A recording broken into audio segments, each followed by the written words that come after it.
The telegram arrived on a Tuesday morning in September 1944, just as Margaret Sullivan was hanging laundry on the line behind her small cottage in County Cork, Ireland. Her hands trembled as she read the words that would shatter her world. "We regret to inform you that your son, Private James Sullivan, has been killed in action." But there was something wrong. The telegram spoke of only one son. She had sent two boys to war. 23-year-old James Sullivan and his younger brother Michael, just 21, had enlisted together on the same day in March 1943. They had walked hand in hand into the recruitment office in Cork City, both determined to fight against the Nazi regime that threatened to engulf Europe. James, the elder, had always been the protector. Michael, with his bright green eyes and infectious laugh, had been the dreamer. They promised their mother they would look after each other. They promised they would both come home. But promises made in peacetime carry different weight in war. The Sullivan brothers had been inseparable since childhood. Growing up on their family's small farm, they shared everything: chores, dreams, and an unbreakable bond that their neighbors often remarked upon. When James learned to ride a bicycle, he immediately taught Michael. When Michael discovered a love for poetry, James would sit for hours listening to his brother recite verses. They were two halves of the same soul, their mother used to say. Now, as Margaret clutched that terrible telegram, she realized that death had called one of her boys by name. But which one had answered? The truth was more devastating than she could have ever imagined. For in the muddy trenches of Normandy, in the chaos of Operation Overlord, something had happened that would haunt the surviving brother for the rest of his life. Something that would make him question everything he believed about courage, sacrifice, and the cruel mathematics of war. This is the story of what really happened on that blood-soaked beach in France, where brothers became legends, where heroes were born from the ashes of the fallen, and where one man's decision would echo through generations. This is the story of how sometimes coming home can be the heaviest burden of all. The SS Empire Windrush cut through the gray waters of the English Channel on June 4, 1944, carrying thousands of Allied soldiers toward what history would remember as D-Day. Below deck, in the cramped quarters that smelled of diesel fuel and nervous sweat, James and Michael Sullivan sat side by side, writing what they both feared might be their final letters home. "Dear Ma," James began, his pencil stub moving carefully across the damp paper. "We're about to do something big. I can't tell you what or where, but I want you to know that Mickey and I are looking after each other, just like we promised." Michael glanced over at his brother's letter and smiled. Even now, James was trying to protect everyone. Their mother from worry, Michael from fear, and himself from the growing certainty that not all of them would survive what was coming. The younger Sullivan brother had always admired James's strength, but lately, he had begun to see the cracks beneath his brother's brave facade. "You don't have to be strong all the time," Michael whispered as the ship rocked gently beneath them. Around them, other soldiers played cards, cleaned their rifles, or stared silently at photographs of sweethearts and wives. James looked up from his letter, his brown eyes meeting his brother's green ones. Someone has to be. They had been assigned to the 2nd Battalion, 16th Infantry Regiment, 1st Infantry Division, the legendary Big Red One. During their training at Camp Shanks in New York, they had earned reputations as inseparable and reliable. Sergeants quickly learned that giving orders to one Sullivan meant giving orders to both. Where James went, Michael followed, and vice versa. But war has a way of testing even the strongest bonds. Their first taste of combat had come in North Africa during the Tunisia campaign. The brothers had fought side by side through the rocky hills and scorching deserts, watching friends fall and learning the bitter lesson that courage and luck were not always enough. James had earned a reputation as a natural leader, someone the other men looked to when the bullets started flying. Michael had proven himself equally brave, but in a different way. He was the one who stayed behind to help wounded comrades, who shared his rations with hungry soldiers, who wrote letters for those who couldn't read or write. During their brief leave in London before the Normandy invasion, they had walked through Hyde Park on a rare sunny day. Talking about their plans after the war, James wanted to expand their father's small farm, maybe raise cattle. Michael dreamed of becoming a teacher, of helping children discover the magic he found in books and poetry. "Do you ever wonder what Pop would think of us now?" Michael had asked, referring to their father who had died when they were teenagers. "I think he'd be proud," James replied, but there was something in his voice that suggested he wasn't entirely convinced. The night before D-Day, As they prepared their equipment and checked their weapons one final time, Michael made a confession that would haunt both brothers. "I'm scared, James. Not of dying. I'm scared of living with myself if something happens to you." James looked at his younger brother, really looked at him, and saw not the boy who had followed him everywhere, but a man who had faced death and found his own kind of courage. "Mickey," he said quietly, "if something happens to me, you keep going. You hear me? You go home to Ma, you become that teacher, you live the life we both dreamed about. And if something happens to me..." James was quiet for a long moment. Outside, they could hear the distant rumble of naval guns beginning the bombardment of the French coast. "Then I'll carry you with me wherever I go." Neither brother slept that night. They lay in their bunks, listening to the sounds of thousands of men preparing for what they all knew would be the most important battle of their lives. In just a few hours, they would storm the beaches of Normandy. They would face machine gun nests, artillery barrages, and all the chaos that hell could unleash. They had no way of knowing that by sunset, everything would be different. Dawn broke gray and cold over Omaha Beach on June 6, 1944. The landing craft carrying the Sullivan brothers and 40 other soldiers of Dog Company pitched violently in the rough seas as German artillery shells exploded in towering geysers around them. The sound was deafening, a constant thunder that seemed to shake the very bones of every man crammed into the metal coffin that would deliver them to the most fortified stretch of coastline in Nazi-occupied Europe. 30 seconds, shouted Lieutenant Harrison over the roar of engines and explosions. The young officer from Ohio was barely older than Michael, but his voice carried the authority of a man who knew that in 30 seconds, half of them might be dead. James gripped his M1 Garand rifle tighter and looked at Michael, who was checking his medical supplies one final time. Even in the chaos of the approaching landing, Michael had volunteered to serve as the company's medic, unwilling to let others suffer when he might be able to help. It was so typically Michael, thinking of others even as death approached. "Remember what we practiced," James shouted over the noise. "Stay low, move fast, and stick together," Michael finished with a grim smile. "I know, big brother." The landing craft's ramp dropped with a metallic clang, and immediately the air filled with the angry buzz of machine gun bullets. The first 3 soldiers to step off the ramp were cut down before their boots touched the blood-tinged water. Behind them, men began to scream, some in pain, others in terror, most in a combination of both. "Go! Go! Go!" Lieutenant Harrison yelled, pushing his men forward into the maelstrom. James grabbed Michael's arm, and together they plunged into the chest-deep water. The English Channel was shockingly cold, made colder by the realization that the dark patches floating around them were the blood of their comrades. Bullets whined overhead like angry hornets, and every few seconds another soldier would cry out and disappear beneath the waves. The beach stretched before them like a killing field. German machine gunners in concrete bunkers had a clear field of fire across the entire landing zone. Artillery shells exploded regularly, sending up fountains of sand, seawater, and worse. Bodies of American soldiers who had landed in earlier waves lay scattered across the beach like broken dolls. The seawall. James pointed to a concrete barrier about 200 yards ahead. If they could reach it, they might have some cover from the devastating fire. "On my count, 1, 2, 3. The brothers ran, stumbling and falling in the soft sand that seemed determined to drag them down. Around them, other soldiers were making the same desperate dash. Some made it, many didn't. Michael stopped twice to help wounded men, dragging them toward whatever cover he could find. Despite James's frantic shouts to keep moving, they had covered perhaps half the distance when the world exploded. The artillery shell landed 15 feet to their right, and the concussion threw both brothers through the air like leaves in a hurricane. James landed hard, his ears ringing, his vision blurred. He tasted blood and sand in his mouth. Slowly, painfully, he pushed himself up on his elbows and looked around. "Mickey," he called out, panic giving his voice a higher pitch. "Mickey, where are you?" He found his brother 10 yards away, half buried in sand and debris. Michael's left leg was twisted at an unnatural angle, and blood was seeping through his uniform in several places. But he was conscious, and when he saw James crawling toward him, he managed a weak smile. "I'm okay," Michael gasped, which was obviously a lie. "Just give me a minute." James examined his brother's wounds with hands that shook more from emotion than from shock. The leg was definitely broken, possibly in multiple places. There were shrapnel wounds in Michael's side and shoulder, but none of them looked immediately fatal if he could get proper medical attention. "We need to get you out of here," James said, already planning how he could carry his brother to safety. "No." Michael's voice was weak, but determined. "Look around, James.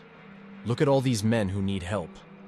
James did look, and what he saw broke his heart. Scattered across the beach were dozens of wounded American soldiers, crying out for medics, for their mothers, for God. Many would die without immediate aid, and Michael, despite his own injuries, was already reaching for his medical bag. "I'm staying," Michael said firmly. "These men need a medic more than I need to be safe."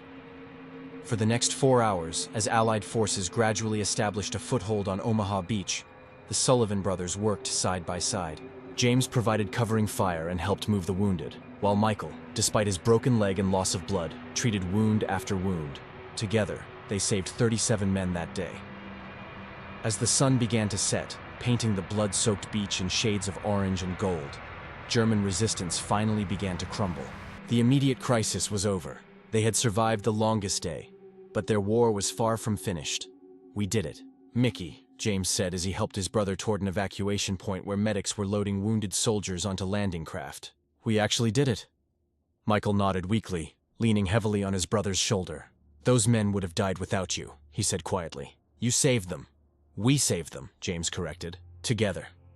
Neither brother spoke of the terrible things they had seen that day, or of how close they had come to joining the hundreds of American dead scattered across the beach. There would be time for such conversations later, they both thought. After all, they had survived D-Day. What could be worse than this? They would learn the answer to that question 3 months later, in a small French village called Mortain. August 7th, 1944. The village of Mortain sat nestled in the Norman countryside like a peaceful painting, its stone houses and narrow streets bearing little resemblance to the hell the Sullivan brothers had experienced on Omaha Beach 2 months earlier.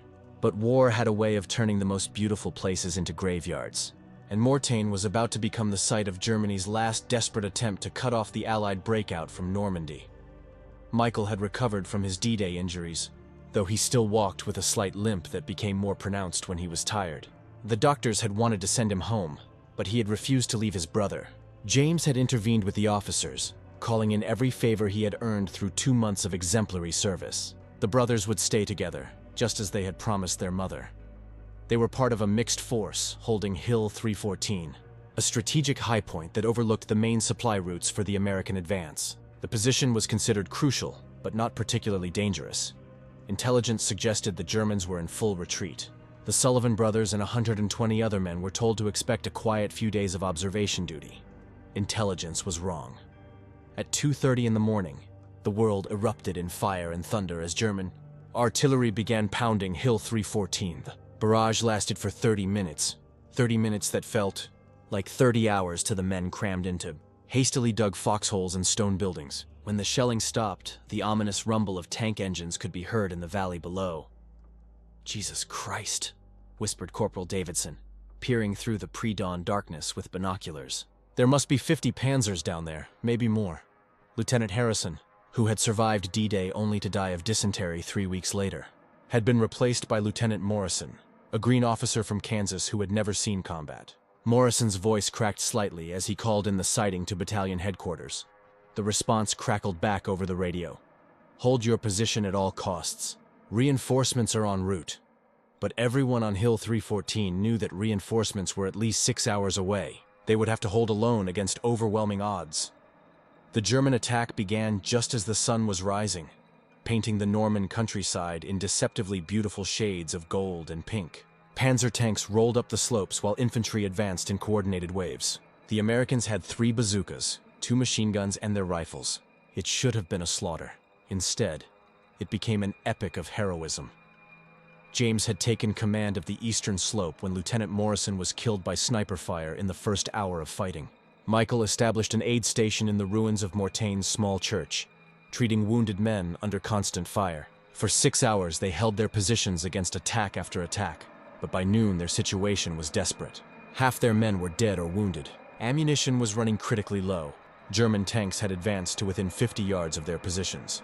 That's when the radio crackled with an impossible order. "Hill 314, this is Firebase Charlie. We can provide artillery support, but we need someone to spot targets from your position. The spotter will need to get to the church tower. It's the only position with clear line of sight to the German advance." Everyone knew it was a suicide mission. The church tower was completely exposed, and German snipers had been targeting it all morning. Whoever volunteered would have to climb 60 feet of open ladder while under direct fire. then remain exposed while calling in coordinates. James looked at Michael, and Michael looked back at his brother. In that moment, they both knew what had to be done. "I'll go," they said simultaneously. For a moment that lasted forever, the two brothers stared at each other. Around them, German machine gun fire continued to rake their positions. Men were dying. A decision had to be made. "I'm the better shot," James said quietly. "I can spot targets more accurately." "I'm lighter and faster," Michael countered. "I can get up that tower quicker." But they both knew this wasn't really about marksmanship or agility. This was about which brother would sacrifice himself to save the other. James made the decision that would haunt him for the rest of his life. "Mickey," he said, gripping his younger brother's shoulders. "I'm pulling rank. I'm going." Michael's green eyes filled with tears. The first time James had seen his brother cry since they were children. "James, no. Let me do this, please. I can't lose you," James whispered. And then he was running toward the church before Michael could stop him. The climb up the church tower seemed to take hours, though it was probably only minutes. German bullets chipped stone all around James as he climbed, rung by agonizing rung. Twice he was nearly hit, saved only by the ancient stone walls that deflected the shots by inches. From his position at the top of the tower, James could see the entire German advance. Using the radio, he began calling in artillery coordinates with deadly precision. One by one, the German tanks exploded in balls of orange fire. The infantry advance faltered and then broke. For 20 minutes, James held his position, directing the fire that would save Hill 314 and the 700 American lives that depended on it. He was magnificent, a warrior at the peak of his powers, fighting not just for victory but for his brother's life. And then a single German sniper, hidden in a barn 400 yards away, fired one perfectly aimed shot. James Sullivan, who had survived D-Day, who had saved dozens of lives, who had held an impossible position against overwhelming odds, fell from the church tower like a broken bird. Michael reached his brother's broken body first, cradling James's head in his lap as life faded from those brave brown eyes. "Tell Ma," James whispered, blood frothing at his lips. "Tell her we kept our promise. We looked after each other." "Don't talk," Michael sobbed. "You're going to be fine. I'm going to get you out of here." But James smiled. The same gentle smile he had given Michael 1,000 times during their childhood. "Take care of yourself, little brother. Live for both of us." And then he was gone. The telegram Margaret Sullivan received was wrong in every way that mattered. It spoke of James's death, but it said nothing about the young man who had died inside Michael the moment his brother fell from that church tower. It spoke of heroism and sacrifice, but it couldn't capture the weight of survivor's guilt that would bow Michael's shoulders for the rest of his life.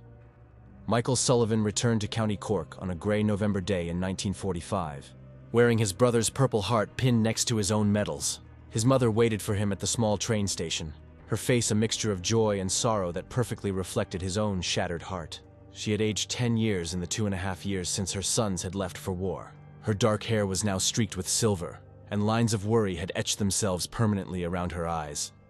"My boy," she whispered as she embraced him, and Michael broke down completely for the first time since that terrible day at Mortain. For months, Michael could barely function. He would sit for hours in James's old chair, staring out at the fields they had worked together as children. He couldn't bring himself to sleep in his old room. It felt too much like abandoning his brother's memory. Instead, he made a bed in the barn, among the tools and farm equipment that still carried James's scent. The nightmares came every night. Sometimes he dreamed of D-Day, watching his brother's body disappear beneath the bloody waves. More often he relived those final moments in the church tower, always reaching James just a second too late, always hearing those last words, "Live for both of us." But how do you live for two people when you can barely manage to exist as one? The answer came unexpectedly, 6 months after his return, when Margaret Sullivan collapsed while feeding the chickens. The local doctor, old Dr. O'Brien, who had delivered both Sullivan boys, examined her with grave concern. "Her heart is broken," he told Michael quietly. "She's dying of grief, son. She's already lost one boy. She can't bear to lose another." That night, as Michael sat by his mother's bedside, listening to her labored breathing, he finally understood what James had meant. Living for both of them didn't mean preserving his brother's memory like some kind of shrine. It meant choosing life over death, hope over despair, love over the comfortable darkness of grief.